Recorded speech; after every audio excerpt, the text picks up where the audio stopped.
Om Tat Sat.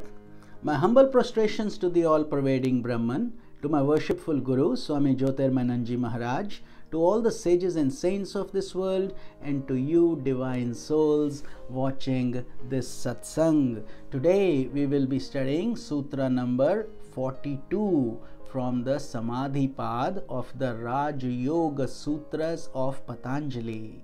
Commentary by Swami Jyotirmayananda, narrated by myself, Swami Nikhilananda. So the sutra is Tatra Shabda Arth Jnana Vikalpaya Sankirna Savitarka Samapattihi. So let's do it again. Tatra Shabda Arth Jnana Vikalpaya Sankirna Savitarka Samapattihi. So Tatra means among the lower, Samadhi is Shabda is word, Artha is meaning, Jnana is idea or knowledge, Vikalpa imagination, Sankirna confusion, Savitarka with gross plane, and Samapatti is lower Samadhi. So the meaning of this sutra thus is, of the lower Samadhis where there is confusion caused by imagination among word, meaning and idea, the Samadhi is known as Savitarka Samadhi. So this is in the lower Samadhis, this is the very first step of the lower Samadhis.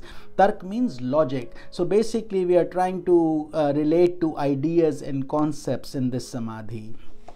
So this is the very first stage. The mind is able to become one with the gross object of meditation, but it is unable to go beyond that. Some confusions come in. So when you think of a rose, for example, you are stuck at that level. Immediately a thought comes in and you say, oh yeah, I gave that rose to my girlfriend many years ago and it was a red rose. And then suddenly the mind is now drifted to something else and now says, oh yeah, the girlfriend was so nice, then we broke up and we did this. Then the mind goes in a sorrowful state. And that's what's really happening when we are in this state. We first identify, but then we get our imagination takes over, which is vikalpa, and that's uncontrolled because the mind does not have the discipline to just focus and keep the thought on that state. So this is the example to understand of how yogis need to practice initially. So when a good idea is to jot down your thoughts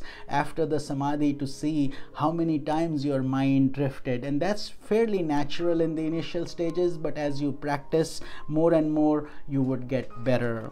In the first stage of lower samadhi, a yogi is able to develop deep meditation on the gross object, but he cannot yet go beyond the mental associations caused by name and idea pertaining to the object, as we just explained, because that's the early stages. But when he succeeds in separating the objects from its mental deviations caused by imagination, so if he's able to hold off the vikalpa thought process that takes him in different directions, then his samadhi experience would be much more profound, because he'll just be focusing on the rose instead of all his experiences he had through that rose that can deviate him. So this is but if he keeps doing it at that level, he experiences that process and he enters into nirvitarka samadhi, which means that there is no more logic required anymore, and he advances to the next stage. So these are like different stages of the samadhi experience, and that we will be discussing in the sutra number 43 tomorrow.